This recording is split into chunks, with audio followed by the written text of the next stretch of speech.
Bonjour à toutes et à tous, je m'appelle Pauline Sartery, je suis sage-femme doctorante à la Haute École de Santé de Lausanne et aujourd'hui, j'ai pour but de vous présenter un état des lieux de l'infection à cytomégalovirus en Suisse romande.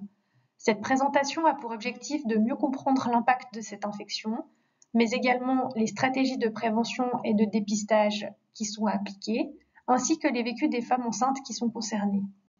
Nous allons explorer les connaissances actuelles des professionnels de santé, les pratiques en vigueur et les pistes d'amélioration pour une meilleure prise en charge du CMV.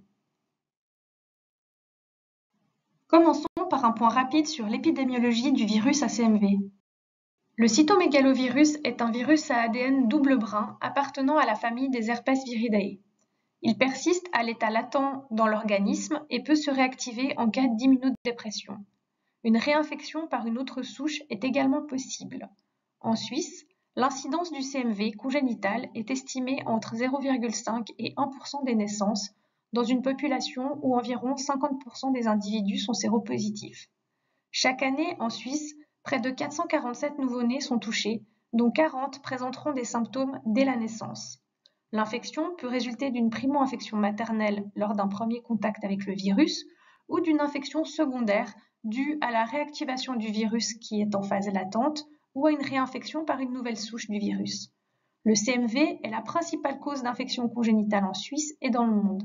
Malgré son impact significatif, il reste largement méconnu du grand public et même de certains professionnels de santé. L'infection peut entraîner des séquelles graves chez le nouveau-né, notamment une perte auditive, des troubles neurodéveloppementaux et dans certains cas, une atteinte sévère du système nerveux central.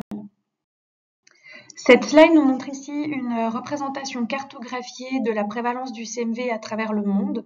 On peut y observer une prévalence passablement faible dans les pays industrialisés en comparaison aux pays en voie de développement qui atteignent parfois des séroprévalences allant jusqu'à 95%, comme c'est le cas par exemple pour le Brésil ou certains pays d'Afrique. Lorsqu'une femme enceinte contracte une primo-infection à CMV, la situation que vous voyez ici sur la droite du schéma, le risque de transmission fœtale est estimé entre 30 et 50%. Parmi les nouveau-nés infectés, 10 à 15 présenteront des symptômes dès la naissance, avec un risque élevé de séquelles pouvant atteindre 90% dans ces cas-là. En cas de réinfection ou de réactivation du virus chez une femme séropositive, la situation ici à gauche, le risque de transmission fœtale est plus faible, variant de 0,2 à 2% selon les études.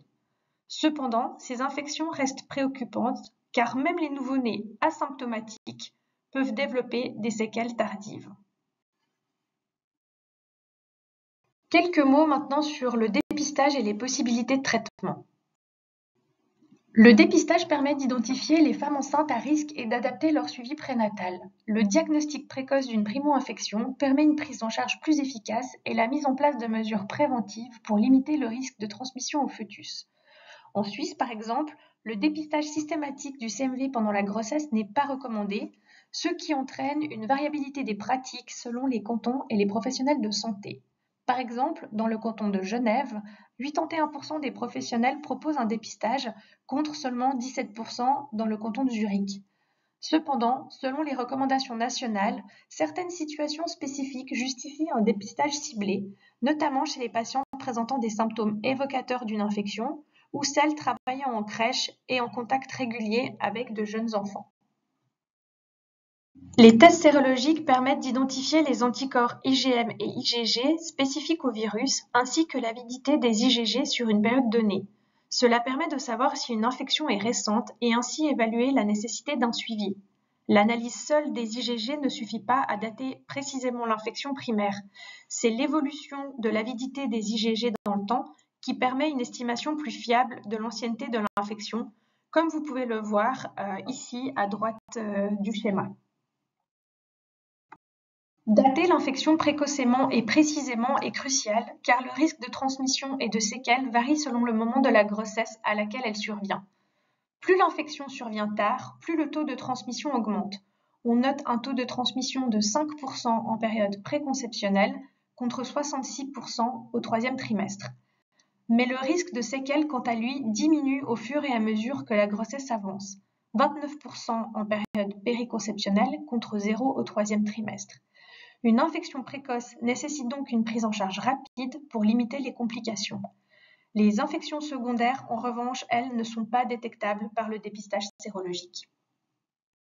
À l'heure actuelle, aucun traitement curatif n'existe pour éradiquer le CMV. Cependant, l'administration d'un antiviral tel que le valacyclovir à haute dose, à raison de 8 grammes par jour répartis en 4 prises différentes, a montré une réduction du risque de transmission materno-fœtale passant de 29% à 11% selon une étude menée en 2020.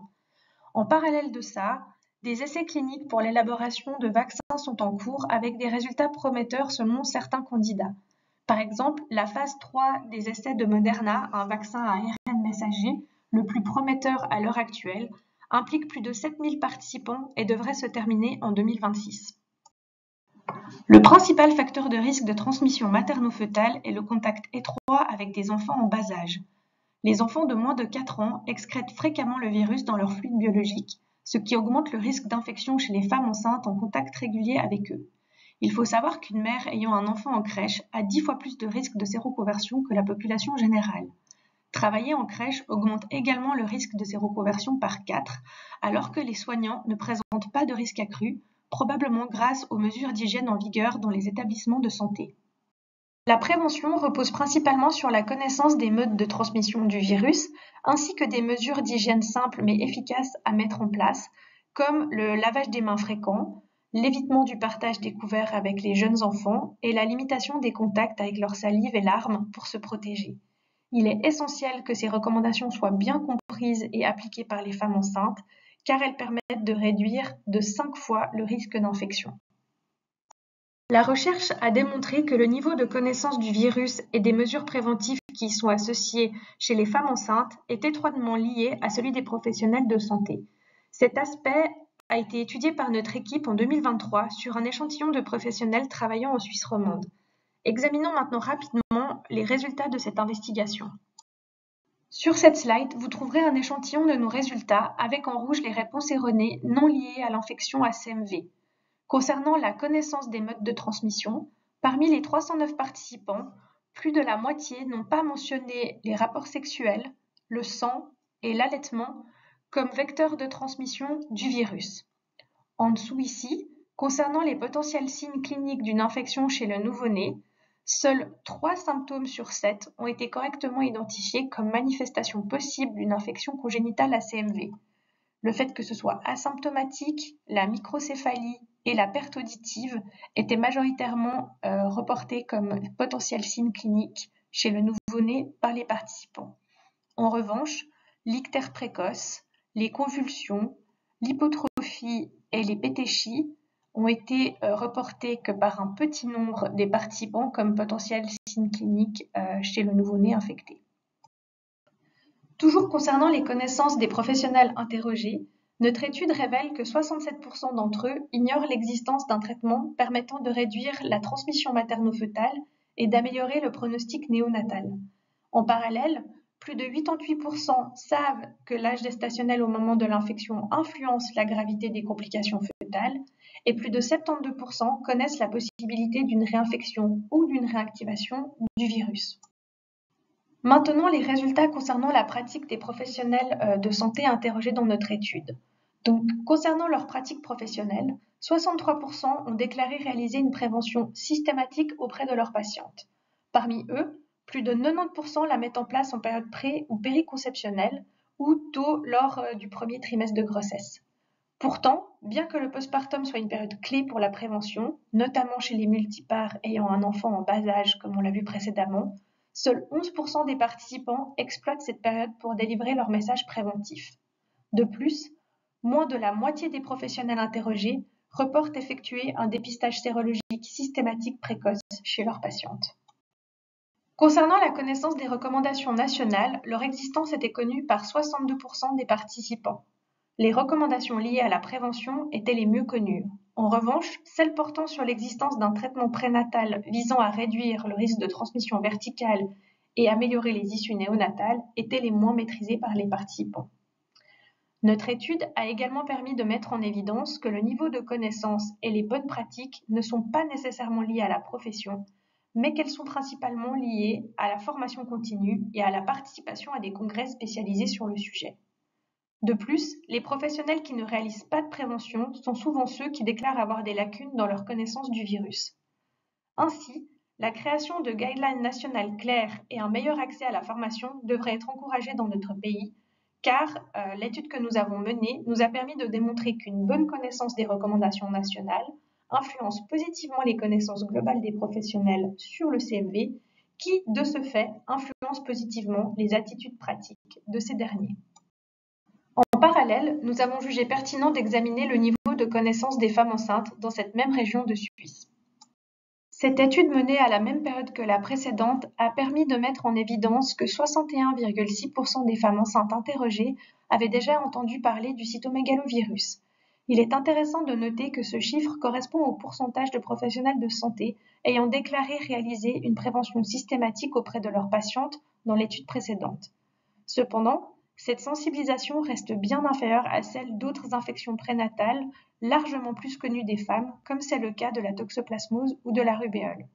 Par ailleurs, si 50,4% des femmes connaissent les mesures de prévention à appliquer pour se protéger, seuls 7,2% comprennent pleinement les conséquences de cette infection pour leur bébé. Enfin, les femmes interrogées ont reporté avoir été majoritairement sensibilisées au virus par un professionnel de santé. Toujours selon cette étude, plusieurs facteurs favorisent une meilleure connaissance et sensibilisation des femmes au CMV.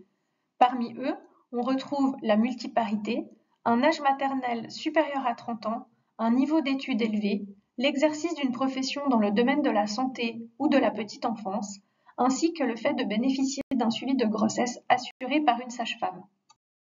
Notre étude a également mis en évidence que certaines recommandations d'hygiène étaient perçues comme difficiles, voire très difficiles à appliquer par les femmes, notamment l'évitement du contact avec les urines ou l'implication du partenaire dans l'adoption des mêmes règles d'hygiène. Une étude menée par un groupe d'étudiants sages-femmes en bachelor en 2024 a cherché à comprendre les raisons sous-jacentes à cette perception de difficulté. Leurs résultats montrent que plusieurs facteurs freinent l'application des recommandations, parmi lesquels une charge mentale élevée chez les femmes enceintes, la difficulté d'éviter les contacts avec les fluides biologiques des enfants reportés comme impossible par 75% des femmes interrogées, et un manque de clarté dans les recommandations. Par ailleurs, plus de 42% des femmes déclarent avoir du mal à impliquer leur conjoint dans l'application des mesures préventives. Ce qui ressort de ces travaux, c'est que pour une meilleure prévention du CMV, il est essentiel de clarifier et simplifier les recommandations, d'adapter l'information au niveau de compréhension des patientes et de renforcer la formation des professionnels de santé. Le contraste qu'on a pu observer entre le lavage des mains, perçu comme facile à appliquer au quotidien par les patientes, et l'évitement du contact avec les urines, jugé lui comme impossible quasiment à appliquer au quotidien, illustre bien l'importance de reformuler ou de préciser les conseils pour améliorer l'adhésion des patientes aux mesures d'hygiène. Enfin, le développement de supports numériques et la mise en place de campagnes de sensibilisation grand public pourraient favoriser également une diffusion plus efficace des messages de prévention. Suite à tout cela, il est également indispensable de prendre en compte le vécu émotionnel des patientes confrontées à une séroconversion au CMV pendant leur grossesse. Cette dernière partie de la présentation vous exposera les résultats préliminaires du travail de doctorat sur lequel je travaille actuellement et qui aborde cet aspect-là de l'infection à cytomégalovirus chez les femmes enceintes. Le concept de bien-être est défini comme un équilibre dynamique entre le réservoir de ressources de l'individu et les défis auxquels il est confronté. La littérature a précédemment mis en évidence que l'annonce d'un diagnostic d'infection à CMV pendant la grossesse est une source majeure de stress et d'anxiété pour les femmes enceintes. En effet, les femmes diagnostiquées avec une infection à CMV semblent développer un trouble de stress post-traumatique 2 fois plus souvent que les femmes chez qui nous n'avons pas diagnostiqué d'infection à CMV. 30% de PTSD contre 15% pour le groupe qui n'a pas d'infection. Le manque d'informations claires et la complexité des risques expliqués par les professionnels de santé aggravent cette détresse. Il est donc crucial d'accompagner ces patientes avec un soutien psychologique adapté pour améliorer leur bien-être. Ce travail de doctorat vise donc à évaluer l'état émotionnel des femmes à différents moments après le diagnostic d'une infection à CMV pendant la grossesse. Pour cela, plusieurs outils d'évaluation du bien-être émotionnel, du stress, de la dépression et de l'anxiété ont été utilisées afin d'analyser l'impact de ce diagnostic, ainsi que les stratégies de coping mises en place par les patientes pour faire face à cette épreuve. Ces données sont ensuite mises en relation avec différentes variables explicatives telles que les facteurs sociodémographiques ou d'attachement prénatal. L'incertitude liée au pronostic fœtal, le sentiment de culpabilité et la peur de l'avenir sont autant de facteurs qui impactent négativement la santé mentale des femmes enceintes diagnostiquées positives au cytomégalovirus. Notre étude montre que plus de 38% des femmes développent des symptômes liés au syndrome de stress post-traumatique après l'annonce de l'infection et que 17,5% d'entre elles souffrent d'une dépression persistante plusieurs semaines encore après le diagnostic. Un suivi médical attentif et un accompagnement psychologique adapté sont essentiels pour aider ces patientes à mieux gérer leur anxiété afin que cette dernière diminue au fur et à mesure du suivi. Notre enquête a pour le moment également démontré que l'acceptabilité du dépistage du CMV est initialement très élevée et qu'elle atteint 100% au fil du suivi médical. Toutefois, certaines femmes expriment un regret décisionnel lié au manque d'informations initiales sur les implications du dépistage. Entre l'inclusion et la 32e semaine de grossesse, ce taux de regret diminue de 7,1% à 2,5% grâce probablement à un accompagnement à une communication améliorée. Il est également intéressant de supposer à ce stade de la recherche que la qualité du suivi et l'accompagnement du professionnel de santé jouent un rôle dans l'amélioration du score de bien-être dans le temps et de la diminution de l'anxiété, comme vous pouvez le voir sur le schéma à droite de l'image. Ces résultats préliminaires permettent actuellement de supposer que pour améliorer le bien-être des femmes, l'accompagnement des patientes vulnérables doit être renforcé avec une meilleure information pour limiter l'anxiété liée au diagnostic. L'exploration des stratégies de coping et la prise en compte de l'attachement mère-enfant sont essentielles pour améliorer le bien-être maternel. Étendre les études aux cas défavorables pourrait également aider à identifier des facteurs protecteurs contre le stress et la dépression. Pour conclure cette présentation et synthétiser les messages importants à retenir, il est fondamental de souligner l'importance de l'amélioration des pratiques professionnelles et de la sensibilisation des patientes face au CMV.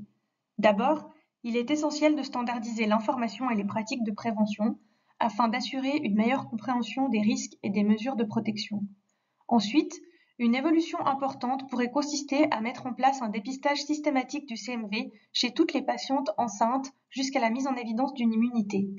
Une fois la séroconversion constatée, les sérologies ne seraient plus nécessaires pour les grossesses ultérieures. Cette stratégie permettrait à la fois une meilleure prévention ciblée et une optimisation des ressources médicales. Enfin, il est indispensable de renforcer le soutien psychologique des femmes enceintes diagnostiquées positives au CMV, car l'impact émotionnel de ce diagnostic reste majeur. Du côté des perspectives, le développement de recommandations nationales claires et une formation accrue des professionnels de santé apparaissent comme des leviers essentiels pour améliorer la prise en charge et réduire les disparités actuelles. Avec ces efforts, nous pouvons espérer limiter l'impact du CMV et mieux accompagner les futures générations. Merci pour votre attention.